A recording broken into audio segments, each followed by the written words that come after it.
Hello, teachers. Ben Jennings here, and we are on session number 8 in the second half of our study in Matthew.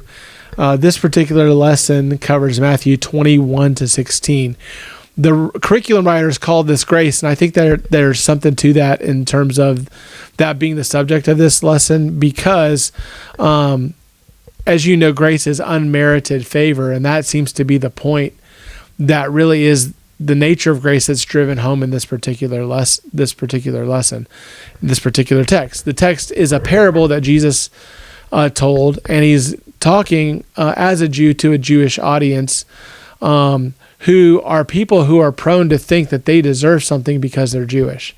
The rich young ruler comes to Jesus and says, I've kept all these things from my youth. I grew up with the law. I've done all these things. And the truth is he obviously hadn't.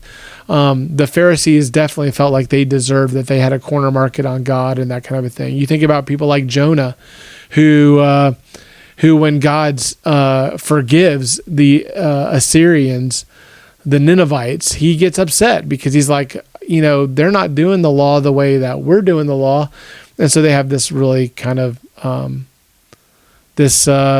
horrible attitude toward that. So this is the kind of thing that Jesus is dealing with.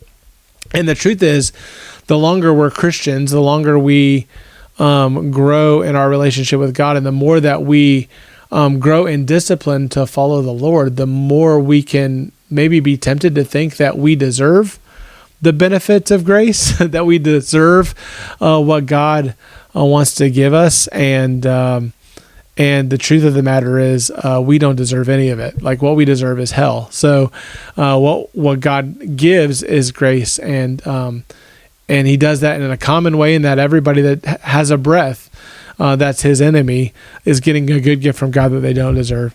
But also saving grace means that we've been given eternal life because of what Jesus did on the cross. He paid for it. We did not. So the nature of this parable is that it's talking about the nature of grace. And so we say it this way: every person can experience the nature of grace, really understand the nature of grace by understanding these 3 aspects of the parable.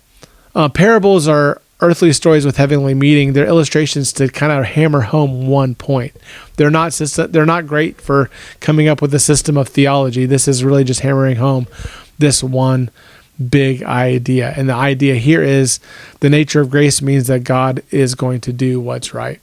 So every person can understand the nature of grace by understanding these 3 aspects. Number 1, the unconditional offer. We see this in Matthew chapter 20 in verses 1 to 7. Here's what it says: For the kingdom of heaven is likened to a man that is a householder, which went out early in the morning to hire laborers into his vineyard.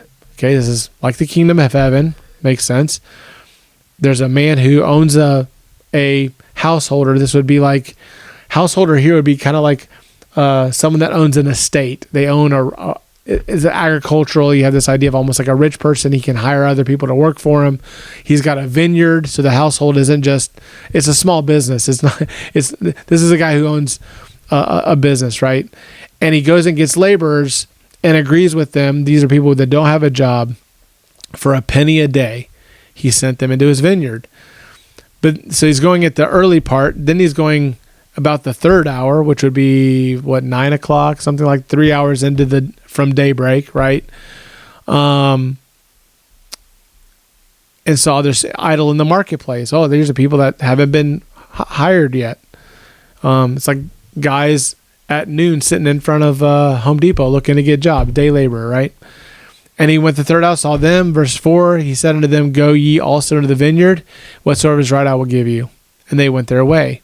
And again, he went to the 6th and 9th hour and did likewise. So noon and 3, doing the same thing. Verse 11, about the 11th hour, he went out and found another standing idle and saith unto them, Why stand here all the day idle? They said, Because no man hath hired us.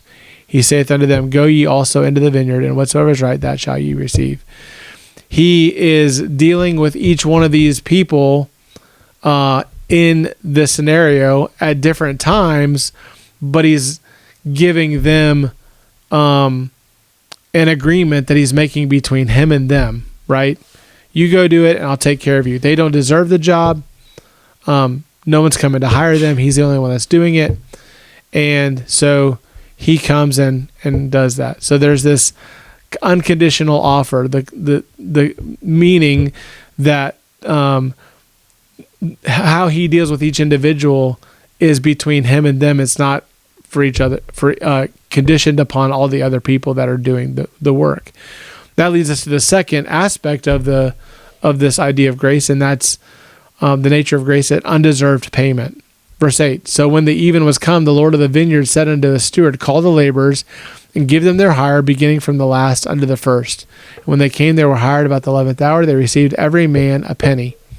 But when the first came, they supposed that they should have received more, and they likewise received every man a penny. And when they had received it, they murmured against the goodman of the house, saying, these last have wrought but 1 hour, and thou hast made them equal unto us, which have borne the burden and the heat of the day. Here they're saying, this doesn't feel fair. This doesn't feel right because you're paying us the same thing that you're paying them, right? And so there's a comparison between their effort and the other person's effort. They're saying that they don't deserve what they get. And in a sense, what they're kind of assuming is that we deserve what we get. They don't deserve what they get. And I think the point of it that he's about to say is that the truth is none of them deserve any of it. That's the nature of grace, right? Verse 13, but he answered one of them and said, friend, I do thee no wrong. Didst not thou agree with me for a penny? Take that thine is, and go thy way. I will give thee unto the last, even as unto thee.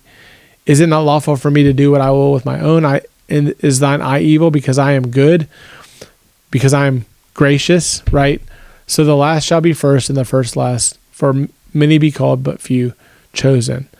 The idea here is that he is doing what he agreed to do, what he said he would do to every individual on there. The comparison between the different rates of grace, the different rates of pay, were unnecessary because he was doing what he wanted to do to each person that he agreed to do it to. So I think that the curriculum gives really good application here, and this will help you understand it. Number one, we can trust God to do what is right.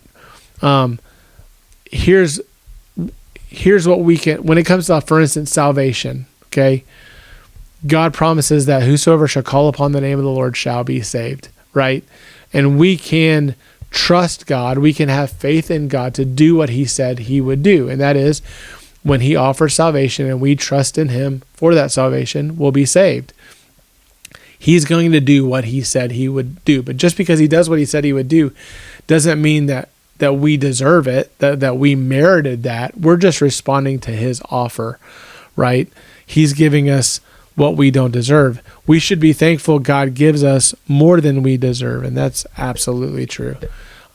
We get more than what we deserve, and we should never cease to be amazed by God's grace. I think people look sometimes, this is literally what happens.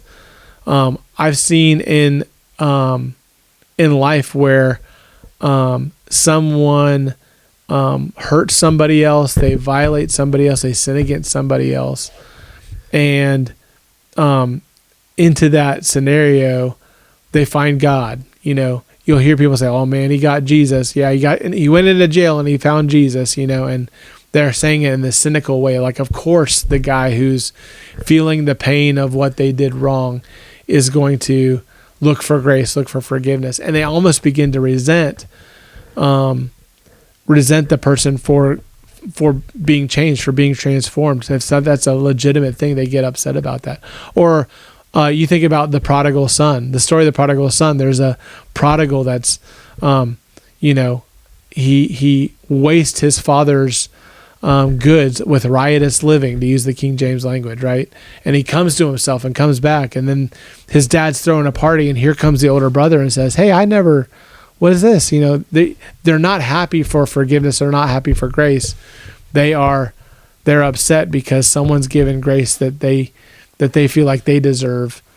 But the truth is, it is pitting two things up against themselves. They begin to think that we deserve it because we've done certain things or done good or whatever. And the truth of the matter is, the goodness of God is not deserved. We don't deserve it. The goodness of God was bought with a price. It was bought with the precious blood of Jesus. And so, God's going to do what's right. God is a debtor to no man. He will do what he obligates himself to do. And what he's obligated himself to do is this: he who comes to me, I will in no wise cast out. So we should be grateful for his goodness, for his grace. And we should never get over the fact that he's helped us. The one thing that this actually means, and this can be helpful as you apply it, in terms of forgiveness, you need to understand grace and the rule and the nature of grace, even to forgive. If you're waiting on the person to deserve forgiveness, then you will never forgive them. The truth of the matter is, the Bible makes it very clear why we should forgive. We should forgive because we've been forgiven. Ephesians puts it this way: be ye kind one to another, tenderhearted, forgiving one another, even as God for Christ's sake hath forgiven you. And so when you get an understanding that you don't deserve anything, that anything good that you have comes from God, then you won't look to your brother and point at them and go, oh, look what they're doing, or what they're, at some point you're going to give grace to them because it was given to you. I hope this helped you think through the lesson. I hope this helps you to apply it to your class this coming Sunday. Thanks.